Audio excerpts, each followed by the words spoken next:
구사한다면 실제로 교육의 정도나 기회에 따라서 굉장히 문장의 한정도 있겠죠. 근데 그렇지 않다는 거예요. 어떤 아이들은 꼬마들 때 몇 개의 문장 훈련만 하고 나면 계속 무한히 발전해서 자기 표현을 할 수 있는 애들이 많아요. 그럼 엄마들이 귀찮다고 조용히 하라고 그래요. 그때 무한히 창조성이 발현되는 그때예요.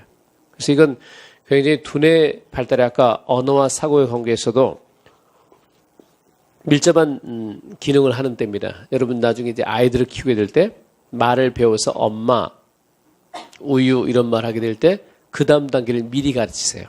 예쁜 엄마, 맛있는 우유, 우유 주세요로 맛있는 우유 빨리 주세요. 이렇게 계속 확장시켜주면요. 굉장히 두뇌가 빨라집니다. 여러분 두뇌 개발시키려고 뭐 하고 뭐 하지 마세요. 엄마가 몇 마디 말만 일깨워줘도 굉장히 두뇌가 빨라집니다. 시끄러 새끼야. 이게 절대 그렇지만 하면 돼. 그리고 말 배울 때 할머니한테 맡겨놓으면 안 됩니다. 알겠죠? 굉장히 아이가 성숙해져요. 굉장히 성숙해져요. 사고가 굉장히 격정적 시기를 지난 단계에 원수간 단계에 접어듭니다. 실제로 경험을 통해서 겪은 건데요. 말 배울 때 절대 할머니한테 맡기지 마세요. 알겠죠? 그냥 데리고 출근하세요. 자, 음성성입니다. 음성성이라는 건 이제 음성과 음향을 가끔 구별하는 문제를 내는 건데 이 말입니다. 음성성이라는 건 우리 인간이 사용하는 언어는 음향이 아니라 음성이다 그 뜻이에요. 그 차이는 뭐냐면 음향은 자연계에서 나는 소리가 다 음향이에요. 음성은 인간의 발음기관에 의해서 조작된 소리만 음성이에요. 그래서 소리를 붙여가지고 자연스러우면 다 음향이에요. 그죠? 소리를 붙였는데 어색하거나 소리를 붙였어도 음성이란 말로 대신할 수 있었을 때만 음성이에요. 애가 웁니다. 애 울음 음향이에요. 애 울음 음성이에요. 애 울음 소리예요. 왜 아이의 울음 소리만 자연스럽죠? 아이의 울음 음성이라고 할 수 있어요? 없어요? 없잖아요. 그건 음향이라는 거죠. 그러니까 애가 응애에게 우는 것은 음향입니다. 자연계의 소리예요. 하모니카 연주를 합니다. 하모니카 소리예요? 하모니카 음성이에요? 하모니카 소리죠. 이건 자연계의 소리인 겁니다. 그런데 가수가 노래를 불렀습니다. 그 가수의 목소리는 그 가수의 음성이란 말로 대신할 수 있나요? 있다면 음성입니다. 이해됐죠?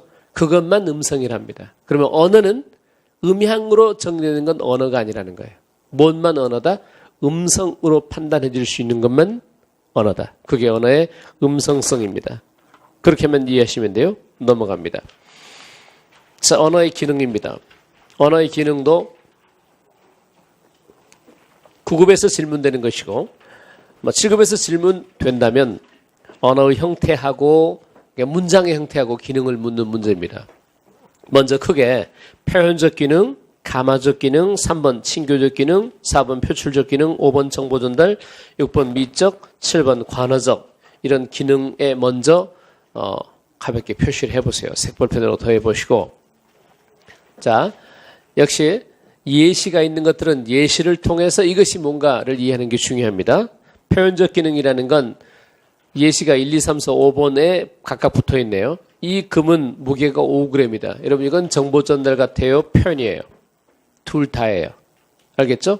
정보를 전달하는 것이기도 하지만 이 금이 어떻다라고 말하는 표현입니다. 2번 보세요.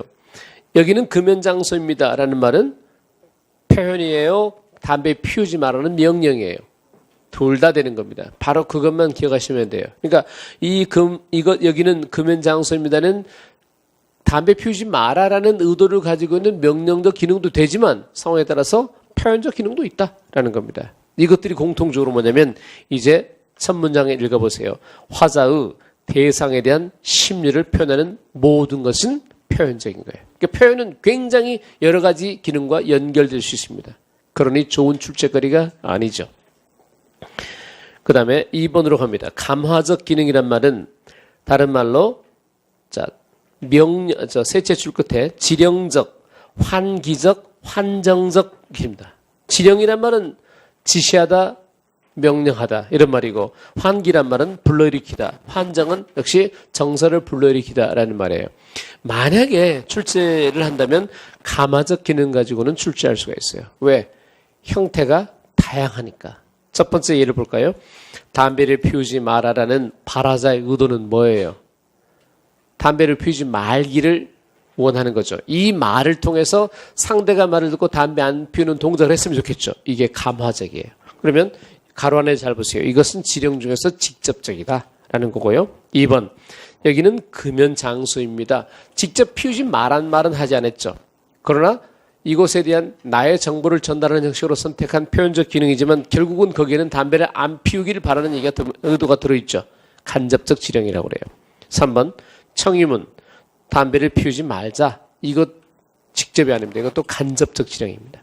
4번, 금연하는 것이 건강에 좋지 않겠니? 좋아요. 그러니 피우지 마라. 이렇게 연결된다면 당연히 간접적 지령이에요. 즉 의문문이어도 표어나 광고 문구나 선거 연설이나 법률, 도로 표지판들 전부 뭐뭘 하거나 하지 말기를 바라는 의도를 가지고 사용하는 거기 때문에 여기에 적용된 기능들은 다 지령적이다. 알겠죠? 거기에 나와 있는 여러분 저를 국회로 보내주시면 담배값을 인하하겠습니다. 그럼 여러분 찍어주실래요? 담배 다 끊으셨군요. 나는 제일 마음 아픈 게요. 그 앞에 벌금 문다면서요. 골목으로 도망쳐서 피우는 담배. 슬퍼 보여요. 끊으세요. 그리고 담배를 끊어보려고 이제 담배가 굉장히 습관적인 요소이기 때문에 그 전자담배 그 무거운 거 들고 막 그 고생하고 있는 거 보면 좀 슬퍼 보여요. 끊어버리세요.